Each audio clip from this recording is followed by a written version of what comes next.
10, 9, 8, 7, 6, 5, 4, 3, 2, 1, 0. Ready start. आदरणीय सदस्यों, देश की चुनाव प्रणाली का उपयोगी होना स्वच्छ चुनाव पद्धति पर निर्भर करता है और देश के मतदाताओं का यह विश्वास है कि जब तक चुनाव प्रचार प्रणाली में सुधार महत्वपूर्ण नहीं किया जाता, मतपेटियों द्वारा किया गया निर्णय विश्वसनीय नहीं होगा। विराम। आपको याद होगा, राष्ट्रपति ने जनवरी 1985 में संसद का उद्घाटन करते हुए सरकार द्वारा इस दिशा में शीघ्र आवश्यक कार्यवाही किए जाने का वचन दिया था। विराम।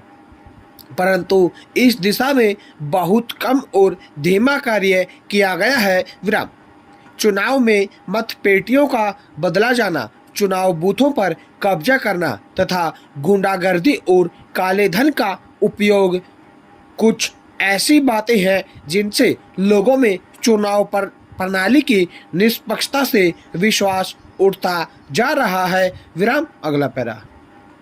पिछले 4 दशकों के अनुभव से यह स्पष्ट हो जाता है कि केवल एक व्यक्ति का आयोग चुनाव के कार्यभार के लिए पर्याप्त नहीं है। विराम। इसलिए हमारा सुझाव है कि प्रधानमंत्री भारत के सर्वोच्च न्यायाधीश और विपक्ष की सलाह से राष्ट्रपति द्वारा इस कार्य के लिए 3 व्यक्ति आयोग की नियुक्ति की जानी चाहिए। विराम। इस आयोग के सदस्यों का वेतन, शिक्षा और नियुक्ति की शर्तें सर्वोच्च न्यायालय के न्यायाधीशों के समान ही होनी चाहिए। विराम।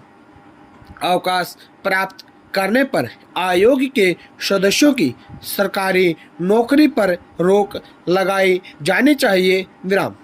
इसी प्रकार आयोग पूरे समय के लिए ऐसे क्षेत्रीय चुनाव आयुक्त की नियुक्ति करे जो अपने अपने क्षेत्र में निष्पक्ष चुनाव कराए तथा उनकी देखभाल करे। विराम।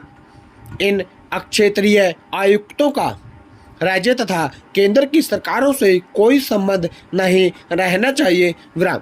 उनका वेतन स्तर और शिक्षा आदि उच्चतम न्यायालय के जजों के बराबर होना चाहिए। विराम। चुनाव आयोग को ऐसे न्यायिक अधिकार भी दिए जाने चाहिए जिनके अंतर्गत वह उन लोगों पर मुकदमा चला सके जो चुनाव के अवसर पर कानून तोड़ते हैं अथवा जो चुनाव बूथों पर कब्जा करते हैं और उनके पास मारपीट करते हैं। विराम। ऐसे व्यक्तियों को ऐसा अपराधी घोषित किया जाए जिन्हें कड़ी से कड़ी सजा दी जा सके। विराम। किसी दूसरे आदमी के नाम पर मत डालने से लोगों को रोकने के लिए हमारा सुझाव है कि प्रत्येक मतदाता को एक परिचय पत्र जारी किया जाए। विराम।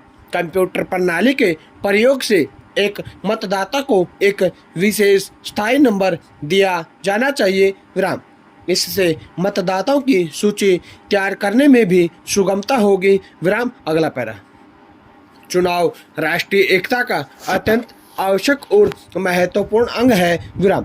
दूरदर्शन और आकाशवाणी का निष्पक्ष प्रयोग मतदाताओं के विचार को सही रूप से सामने लाने और उपयोगी सरकार का चुनाव कराने में अत्यधिक सहायक होगा। विराम।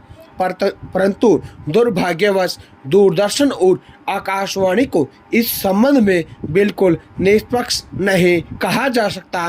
विराम। अगला पैरा। केंद्र में तथा राज्यों में सत्तारूढ़ दल चुनावों के दिनों में अनुचित लाभ उठाते हैं। विराम। हमारा सुझाव है कि चुनाव आयोग को सरकारी हवाई जहाज, कार, डाक तथा बंगला अन्य सुविधाओं को उपयोग में लाने के संबंध में नियम बनाने चाहिए तथा उन नियमों का कड़ाई के साथ पालन होना चाहिए। विराम। मैं यह तो नहीं कहता कि चुनाव के दिनों में सारे भारत में सीधा राष्ट्रपति शासन होना चाहिए, क्योंकि यह न तो संभव है और न ही उचित। विराम। लेकिन इस अवधि में केंद्र तथा राज्य सरकारों को कार्यवाहक सरकार की तरह कार्य करना चाहिए। विराम। इसमें कोई नया कानून बनाने, नई नीति की घोषणा, आर्थिक सहायता तथा सत्तारूढ़ दल को अन्य प्रकार की सहायता देने से रोका जा सकता है। विराम। अगला पैरा। चुनाव प्रणाली में पैसे के दुरुपयोग की भूमिका से सभी परिचित है। विराम। इस संबंध में आवश्यक सुरक्षा मापदंड के अभाव में हमारे समाज का समस्त राजनैतिक तथा आर्थिक ढांचा बिगड़ गया है। विराम। अतः मेरा सुझाव है कि चुनाव आयोग को सभी राजनैतिक दलों तथा अन्य लोगों से विचार विमर्श कर इसके कुप्रभाव को रोकने के लिए नियम बनाने चाहिए, जिनका पूरी तरह से पालन होना चाहिए। विराम। कुछ दिनों पूर्व हमारे भूतपूर्व मुख्य चुनाव आयुक्त ने यह सुझाव दिया था कि चुनाव खर्च राज्यों द्वारा किया जाए। विराम। इस सिफारिश को भी माना जाना चाहिए। विराम। स्टॉप।